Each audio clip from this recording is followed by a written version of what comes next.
Voilà, donc j'espère que vous allez bien, que votre confinement se passe bien, que vous, je sais pas, que vous prenez le temps de prendre soin de vous et de sortir de temps en temps. Ça, je sais que c'est un truc que je ne fais pas assez, c'est sortir. Ben voilà, ces derniers temps, il fait pas très beau, donc ça donne pas très envie. Bon, je vois qu'on est quand même quelques personnes, donc je crois que je vais commencer mon live. Donc ce live qui est sur Marie-Aude Murail, qui est autre que mon auteur jeunesse préféré.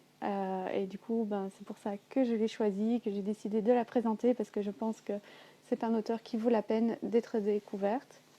Alors je vais commencer par expliquer un petit peu sa vie, son parcours, et puis présenter vite fait ses livres parce qu'elle en a écrit énormément, et ensuite parler un peu de pourquoi j'ai choisi Marie-Aude Murail, quelle est mon histoire entre guillemets avec Marie-Aude Murail. Donc Marie-Aude Murail est née le 6 mai 1954 au Havre. Donc si vous n'avez pas perdu le compte des jours, le 6 mai c'est mercredi prochain. Donc mercredi prochain c'est l'anniversaire de Marie-Aude Murail. Qu'on fêtera bien, évidemment. Elle est née de Gérard Murail, qui est poète, et de Marie-Thérèse Barrois, qui est journaliste. Elle a déjà deux frères, Tristan Murail, compositeur, Loris Murail, écrivain, et elle est rejointe plus tard par Elvire Murail, écrivaine aussi, sous le nom de Moka. Donc vous l'avez compris, c'est une famille d'artistes, tout le monde écrit, que ce soit de la musique, des articles ou des romans. Donc ce n'est pas par hasard qu'elle commence à écrire à 12 ans ses premières petites histoires qu'elle écrit pour sa petite sœur, ainsi que un journal qu'elle fonde spécialement pour elle, avec des rubriques variées, des feuilletons, même un courrier des lecteurs, etc. Alors ceux qui ont des grands frères, grandes sœurs artistes le savent, c'est le genre de choses qu'on fait. Ma sœur l'a fait pour moi, je l'ai fait pour ma petite sœur. Donc quelque chose que j'ai en commun avec Marie-Aude Murail et qui est très agréable. Ensuite, quand elle finit ses humanités à 18 ans, elle commence ses études à la Sorbonne. Donc la Sorbonne est une école prestigieuse de Paris autour des arts. Donc elle s'inscrit en littérature. Et même si son mariage l'emmène en Martinique pendant un an, qui est en plus l'année de son mémoire, ça ne l'empêche pas de continuer à le faire par correspondance. Donc elle envoie des bouts de son mémoire à son maître qui lui renvoie ses notes écrites, et elle finit avec une mention très bien. Quand elle revient à Paris l'année suivante, elle fait une thèse sur la littérature jeunesse, grande surprise, mais ce n'est pas bien reçu du tout par la Sorbonne, parce qu'à l'époque, la littérature jeunesse n'est pas jugée comme ayant de la valeur, et malgré cela, elle reçoit une mention bien, elle passe ses études, elle est diplômée de la Sorbonne.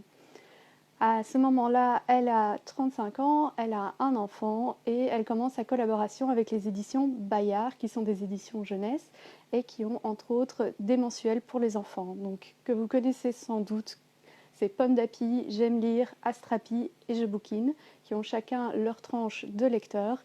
Et pour eux, elle écrit plus de 80 textes jusqu'à maintenant, donc pour ces différentes tranches d'âge. Ensuite, c'est d'écrire avec Bayard qui lui met le pied à l'étrier, et elle écrit son premier roman jeunesse qui est un succès immédiat et reconnu. C'est en 1989, année très importante pour elle parce que c'est l'année où elle écrit Babysitter Blues, qui est le premier tome des Émiliens. Elle écrit deux autres tomes cette année-là, succès comme je disais national, et au cours des années même international. Alors, ce qui est intéressant avec Marie-Aude Murail, c'est qu'elle écrit par cycle, mais ce n'est pas un cycle commence, se finit, on commence le nouveau, c'est des cycles qui se chevauchent petit à petit. Donc je vais vous parler de ces différents cycles de manière chronologique, mais à nouveau, année chronologique, mais avec des chevauchements. Donc on a la série des Émiliens qui commence en 1989 et qui a 7 tomes, et qui parle d'Emilien, qui est un adolescent qui se cherche, qui a une mère célibataire qui recherche l'amour et qui reprend contact avec son père qui n'était pas là dans sa jeunesse. Ensuite, on a la série des Nils Hazard qui commence en 1991. Là, on suit un tout autre personnage, donc Nils Hazard qui est étruscologue à la Sorbonne. Alors, c'est-à-dire qu'il étudie les Étrusques qui sont les ancêtres des Romains. Et il est amené à faire des enquêtes policières avec son assistante Catherine Rock. Ensuite, on a un cycle avec des romans plutôt fantastiques qui passent avec des fées, des extraterrestres, des loups-garous, des vampires, ce genre de choses. Donc il y en a 5. Puis elle a une phase plutôt historique où elle parle entre autres de Charles Dickens et Beatrix Potter qui sont 2 de ses auteurs jeunesse préférés. Et elle a une petite série de 3 tomes intitulée Malo de l'Ange qui parle d'un enfant, un adolescent, mais au début du XXe siècle. Ensuite, elle a toute une série de petits tomes, une série de tout plein de romans en un tome qui parlent de ces sujets qui lui tiennent à cœur, dont je vous parlerai plus en détail après. Et enfin maintenant, la série qu'elle a en cours pour le moment, c'est Sauveur et Fils qui commence en 2016. Pour le moment, il y a 5 tomes. Et là, on suit Sauveur qui est psychologue pour les enfants et, comme le titre l'indique, son fils qui lui est en primaire, qui essaye de comprendre un peu ce qui se passe dans le cabinet de son père et qu'est-ce qui se passe avec tous ces adolescents. Alors, tout ça, c'est son côté roman, c'est destiné donc aux adolescents et plus tard aux adultes qui ont commencé à lire adolescents.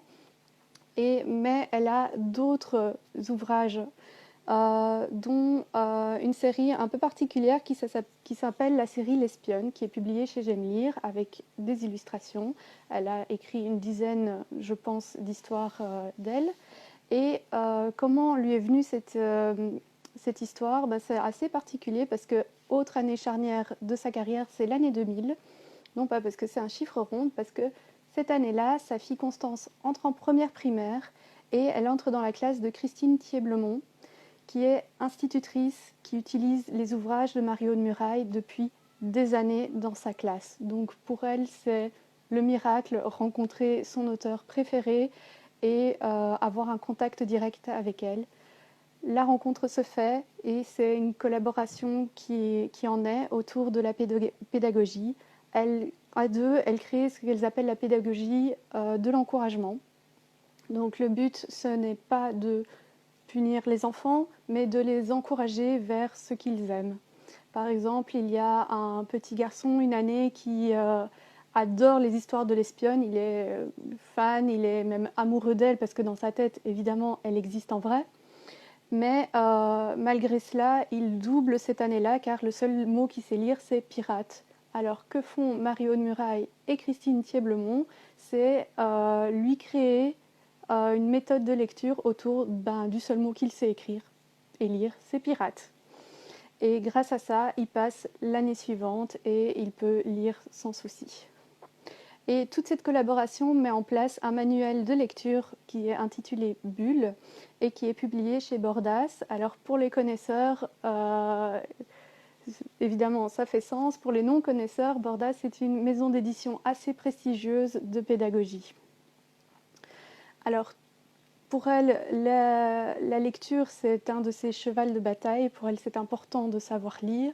Donc, elle a écrit 2 ouvrages, Nous, on n'aime pas lire et Je ne sais pas quoi lire, qui sont non pas destinés à ses lecteurs, mais aux non-lecteurs, sur comment arriver à la lecture. Et donc, voilà. Ensuite, encore un cheval de bataille pour elle, c'est le métier d'écrivain, et le métier d'écrivain jeunesse plus particulièrement. Donc pour ça, elle a écrit 3 ouvrages. C'est On continue la lecture, on n'aime pas la récré. Auteur jeunesse, comment le suis-je devenu, pourquoi le suis-je resté? Et enfin, comment naît un roman. Donc ces livres sont basés sur son métier à elle, pour l'expliquer, pour donner envie aux gens d'en faire partie. Elle fait d'ailleurs partie d'une sorte de syndicat autour des auteurs jeunesse pour protéger leurs intérêts et pour mettre en valeur leur travail. Donc voilà, ça c'est un peu tous les ouvrages. Elle a aussi écrit en collaboration avec sa sœur, donc l'auteur Moka, 3 livres. Et avec son frère Loris et sa sœur Moka, ils ont même écrit un livre à 3. Alors je ne sais pas comment on fait pour écrire un livre à 3.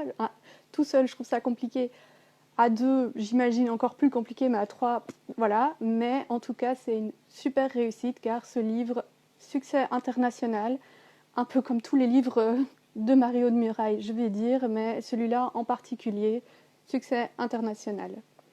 Donc, comme je vous disais, beaucoup de ces livres ont eu du succès, et au point que certains ont été adaptés pour les écrans. Donc, on commence en 1997 avec Babysitter Blues, dont elle est la scénariste du téléfilm de William Crépin. Ensuite, en 2004, elle co-scénarise Malabar Princess de Gilles Legrand. En 2008, on adapte son livre Oh Boy sous le titre On ne choisit pas ses parents par Thierry Binesti. Et enfin, en 2011, le livre Simple est adapté sous le titre de Simple par Yvan Calberac. Alors, Oh Boy, qui est son livre, le livre le plus connu de Mario de Muraille, a même droit à sa propre pièce de théâtre sous le même nom. Alors, je pourrais parler de tous les prix qu'ont reçus tous les livres de Mario de Muraille, mais ça me prendrait un temps de dingue, car je pense qu'aucun de ces livres n'a pas reçu de prix. Donc, je vais parler des 3 principaux qui, selon moi, sont les plus importants, c'est-à-dire Babysitter Blues, évidemment, myriade de prix. Ensuite, on a Oh Boy, qui est son ouvrage le plus prisé, on en a 27 internationales, dont le Farniente. Alors, pour ceux qui ne connaissent pas, le Farniente est un prix par les adolescents, et un prix surtout qui est belge. Et enfin, on a Simple, qui a reçu 13 prix, dont aussi le Farniente. Donc ces 3 livres-là, pour moi, ce sont 3 livres très importants de sa biographie. Enfin, elle a aussi reçu à titre personnel plusieurs titres prestigieux. En 2004, elle est nommée chevalier de la Légion d'honneur, et en 2017, elle est même promue officier de la Légion d'honneur pour contribution au rayonnement de la France à travers la culture. Ce sont 2 titres évidemment très très prestigieux remis en France. Et enfin, depuis 2015, elle est sélectionnée chaque année, donc c'est la 6e année cette année, pour le prix suédois Astrid Lindgren. Donc pour ceux qui ne la connaissent pas, c'est l'auteur de Fifi Brin d'Acier. Et donc voilà, donc son succès est national mais aussi international. On la retrouve un peu partout dans la littérature jeunesse, que ce soit dans la fiction, que ce soit pour protéger le métier, ou même pour apprendre aux gens à écrire des romans. Donc, je vous ai sorti tous mes livres d'elle qui se trouvent ici au-dessus. Alors, je vous disais qu'il y en avait beaucoup, et vous n'en voyez pas beaucoup parce que j'emprunte pas mal en bibliothèque, que c'est un petit budget, je dois compléter ma collection, mais voilà. Donc, la première série, c'est la série des Émiliens, dont je vous parlais. Eh bien, ce n'est pas avec eux que j'ai commencé à lire Mario de Muraille, mais c'est bien avec... Oups. Petit problème technique. Hop, voilà. Désolée. Donc voilà, le premier livre que j'ai lu d'elle, c'est L'assassin est au collège, qui était en fait une lecture obligatoire à l'école. Alors moi, je n'étais pas du genre à rechigner à les lectures scolaires. Au contraire, quand je recevais ma liste au début d'année, je demandais à ma mère de tous les acheter directement. Je les lisais début d'année et je devais les relire au fur et à mesure parce que j'avais déjà oublié pas mal de l'histoire pour l'interrogation. Donc L'assassin est au collège, qui est le tome 2 de la série de Nils Hazard, où on va dans un collège où les gens se font assassiner. Assassiner, en fait, c'est basé sur le jeu de l'assassin, mais le problème, c'est qu'il y a des gens qui se font vraiment blesser, et donc Nils est là pour comprendre ce qui se passe. Ayant lu celui-là, je me suis rappelé qu'en fait, j'avais un livre chez moi de cet auteur-ci, qui s'appelle Babysitter Blues, de Mario de Muraille. Alors ce livre, je l'avais chez moi depuis des années, mais il ne m'a jamais intéressée pour 2 raisons. La première raison, c'est qu'il était très vieux, et vu qu'il est écrit en 1989 et que qui d'autre date de 1989, c'est moi. Donc pour moi, un livre qui a mon âge, c'est vieux. Et aussi parce que la couverture me donnait pas du tout envie de le lire. Et grâce à L'Assassin est au collège, je me suis dit, bon, allez, on va essayer. J'ai lu les 2-3 premières pages et en fait, ce livre-là, je crois que je l'ai lu en 2 jours, tellement j'étais happée par l'histoire d'Emilien, qui est un adolescent comme moi, qui se cherche comme moi. Et donc, c'est impossible de ne pas s'identifier à des personnages de Mario de Muraille, surtout que généralement dans ces livres, il n'y en a pas un ou deux, on en rencontre toujours plein, et parfois même certains personnages se retrouvent dans d'autres livres. Ça va être une psychologue, ça va être même Nils Hazard qui est mentionné à certains moments. Enfin voilà. Donc je commence celui-là et il faut évidemment que je les lise tous. Et un jour même, ma mère m'emmène pour la première fois à la foire du livre. J'ai 15 ans, je pense. Je ne sais pas du tout ce que c'est la foire du livre. Et on arrive là. Et qui est en dédicace? Vous l'avez deviné, Mario de Muraille elle-même. Donc j'ai pu la rencontrer. J'ai pu faire dédicacer un de ses livres à la foire du livre. Grand moment pour moi. Alors évidemment, ayant 14-15 ans, étant timide, je n'ai pas pu bien profiter de cette rencontre parce que je n'ai pas osé dire grand-chose. Mais voilà, j'ai toujours cette citation qu'elle m'a mise et qui m'a fait très plaisir, qui est « Là où est ton cœur, là aussi est ton trésor ». Alors, une citation qui n'est pas d'elle, mais qui m'a beaucoup parlé. Donc, voilà. Donc, j'achète tous les Émiliens, pardon. Et puis, forcément, j'ai aussi tous les Nils Hazard. Alors, Nils Hazard, le personnage principal, c'est... Ah, je vois qu'il y a des jalouses dans la salle. Mais oui, c'est les hasards de la vie, franchement. Si tu as l'occasion d'aller la rencontrer, fais-le. Franchement, ça vaut la peine. C'est quelqu'un de chaleureux, malgré les files d'attente devant elle. Donc, il faut y aller, il faut regarder la foire du livre, etc. Il faut y aller.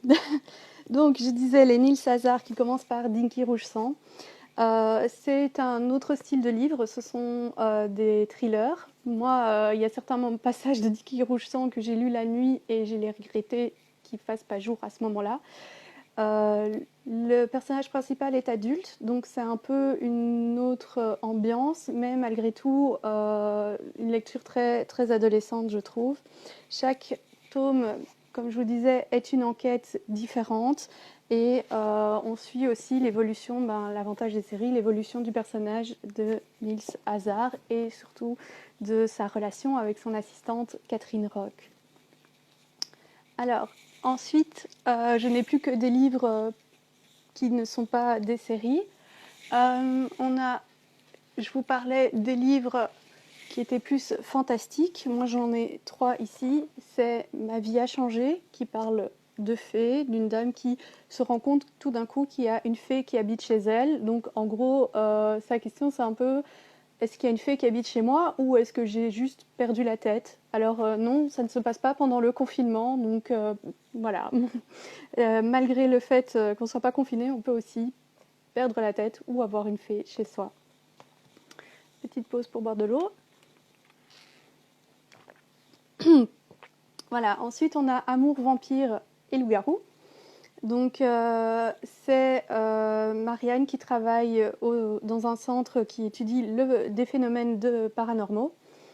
Et donc voilà, il se passe des choses bizarres. Est-ce qu'il y a un vampire dans la ville? Est-ce que son collègue est en fait un loup-garou? On ne sait pas trop. À nouveau, quelques passages à peut-être pas lire la nuit, sauf si vous aimez avoir peur. À voir. Voilà. Et je trouve que ce Amour, vampire et loup-garou, pour un thème qu'on retrouve souvent dans ses livres à Mario de Muraille, c'est quelqu'un qui se retrouve dans une situation qui ne lui plaît pas forcément, mais qui ne peut pas s'en détourner. Je l'expliquerai peut-être mieux avec un autre tome, mais voilà. Et en autre fantastique, alors là c'est Tom Lorian, on est loin des fées, loin des loups-garous, on est avec les extraterrestres comme vous pouvez le voir. Est-ce que Tom Lorian a été enlevé par les extraterrestres? C'est la grande question de ce livre, c'est la grande enquête. Alors maintenant on va passer à un livre dont je vous ai beaucoup parlé, c'est Oh Boy. Alors, sans grande originalité, Oh Boy est mon livre préféré de Marie-Aude Murail. C'est le livre que je conseille toujours quand on me demande des lectures pour adolescents. Donc ce n'est pas une histoire de Barbie, mais il y a bien des Barbies dedans. C'est un frère et deux sœurs qui se retrouvent orphelins et qui découvrent qu'ils ont un demi-frère plus âgé qui pourrait peut-être s'occuper d'eux. Donc pourquoi ce livre est tellement important? C'est parce que ça parle de famille recomposée, décomposée, de la mort, ça parle de la maladie, ça parle aussi de l'homosexualité. Alors pour vous, maintenant, c'est des thèmes qui sont très récurrents, très normaux, mais il faut se rappeler que ce livre a été publié en 2000. Donc c'était assez, je ne vais pas dire choquant, mais ça sortait de l'ordinaire d'avoir des thèmes comme cela dans un ouvrage pour enfants.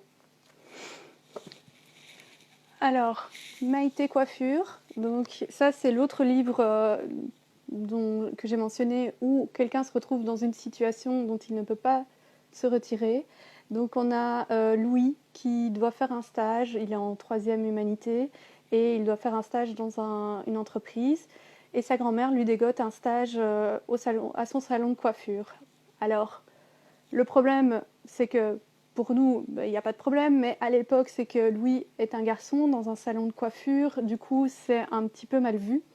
Mais à la base, Louis a peur que ses camarades se moquent de lui, mais là, pas de souci. En fait, il se rend compte qu'il accroche au salon de coiffure. Donc, c'est un peu bouger les stéréotypes et à nouveau, pour nous, maintenant, c'est un thème pas spécialement original, mais ce livre a été écrit en 2004, si je ne m'abuse. Oui, 2004. Donc, à l'époque, c'était quand même assez révolutionnaire de parler de faire un livre là-dessus. Alors, donc, le livre dont je vous parlais sur Charles Dickens, que je n'ai pas encore lu, c'est une acquisition récente. Ce qui est bien avec Marie-Aude Murail, c'est qu'elle a tellement écrit que j'aurai toujours de quoi lire d'elle. Enfin, on a Simple qui est l'histoire de Barnabé qui a 22 ans, mais seulement 3 ans d'âge mental. Il a vécu en institution, mais son frère Kléber, qui est enfin adulte, le sort de là et décide de s'occuper de lui dans la vraie vie. Alors certains reconnaîtront l'histoire de Rainman. Et effectivement, Marie-Aude Murail aurait été choquée par la fin de ce film et a essayé de refaire l'histoire à sa manière. Donc voilà, c'est cette histoire de ce garçon qui a 3 ans d'âge mental, qui rentre dans une colocation avec des adultes et qui s'adapte à la vie avec eux. Donc ici, on a la fille du docteur Baudouin qui, en plus des thématiques habituelles donc de la famille, de l'adolescence, etc., on a aussi un sujet très original pour l'époque qui est les grossesses adolescentes. Donc la fille du docteur Baudouin est enceinte et elle se retrouve à devoir choisir quoi faire de cette grossesse. Hop. Là, maintenant, on a papa et maman sont dans un bateau. Là, c'est sur la famille, sur les membres d'une famille qui se dispersent, qui ne s'entendent plus et comment se reconnecter entre nous. Alors, je vous rassure, il ne m'en reste plus que 2. Donc, on a Le tueur à la cravate, qui là est à nouveau un thriller, un peu comme dans l'Émile César. La preuve, c'est que le livre est noir et qui était très intéressant. Mais surtout, à la fin, on a droit à un livre que je vous ai cité, enfin un ouvrage, c'est Comment naît un roman ou pas. Donc, dans ce petit journal de bord, Mario de Muraille nous explique comment elle a écrit Le tueur à la cravate et comment les choses se font dans sa tête quand elle écrit un roman. Donc très intéressant pour les aspirants romanciers ou tout simplement pour les gens qui sont curieux de ce travail. Et enfin, le dernier livre que j'ai, c'est 3000 façons de dire je t'aime. Alors ce livre-là, c'est celui que je suis en train de lire pour le moment et il me fait beaucoup penser à ma grande sœur. Petite dédicace pour elle parce que en fait ça parle de 3 personnes qui rentrent au conservatoire pour le théâtre et 3 personnes qui viennent de 3 horizons différents qui se rassemblent autour du théâtre et d'apprendre à jouer tout simplement. Alors comme je vous le disais, je suis en train de lire, je l'ai presque fini et à nouveau gros coup de cœur pour un livre de Mario de Muraille. Alors une autre série qui me tient beaucoup à cœur mais que je n'ai pas, que j'ai emprunté à la bibliothèque, c'est Sauveur et Fils, où là il est même parfois carrément rangé aussi en section adulte parce qu'il intéresse aussi les adultes. Donc c'est cette histoire de sauveur, psychologue pour adolescents. Et du coup, ça, du fait de son métier, ça permet de parler de plein de choses qui touchent les adolescents, que ce soit les problèmes d'anorexie, que ce soit les problèmes de harcèlement, que ce soit les problèmes d'identité, etc. Tout est un peu touché et aussi on voit sa vie personnelle à Sauveur qui cache un secret. Donc voilà, à découvrir.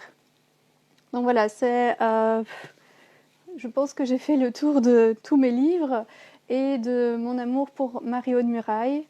Donc si vous en avez jamais lu, je vous conseille d'en lire. Alors évidemment, comme sa carrière commence en 1989, et comme je l'ai déjà dit, 1989 c'est très vieux, hein, c'est 30 ans, c'est comme moi. Vous pouvez commencer par son premier Babysitter Blues, mais il faut savoir que pourquoi Emilien se met au babysitting, c'est pour se payer un magnétoscope à 100 francs. Voilà, c'est un peu des données abstraites pour les jeunes d'aujourd'hui, donc voir peut-être pour les choses un peu plus modernes. Et ce qu'il y a de bien avec Mario de Muraille, c'est qu'elle se tient au courant du vocabulaire des jeunes, de ce qu'ils aiment, de ce qu'ils font, que ce soit au travers de ses enfants, voire de ses petits-enfants, de ses neveux et nièces. Donc elle parle des réseaux sociaux, elle parle de Minecraft, elle utilise le verlan quand c'était l'époque où on parlait verlan, donc mon adolescence à moi, il y a un petit temps. Donc voilà, malgré le fait qu'elle ne soit pas de la génération des adolescents, elle reste assez adolescente pour se tenir au courant et ça, je trouve ça très chouette. On n'a pas l'impression que c'est une vieille qui essaye d'être jeune. C'est juste, voilà, elle a cette sensibilité et cette délicatesse qui fait que c'est très simple de s'identifier à ce qu'elle écrit. Ses livres sont faciles à lire aussi, c'est pas des longues phrases, mais malgré la simplicité de ses mots, de son écriture, ça reste des histoires qui nous transportent vraiment. Donc voilà, j'espère que ça vous a plu, cette petite demi-heure autour de Mario de Muraille. Comme je l'avais dit en début de vidéo, mercredi prochain c'est son anniversaire, donc on va essayer de penser à elle. Et j'espère que ça vous a donné envie de lire ses livres. Vous pouvez retrouver évidemment toute son œuvre à la bibliothèque d'Ixelles. N'hésitez pas à nous le demander, soit en takeaway, soit après le confinement. Et je vous souhaite un bon mercredi à tous. Au revoir.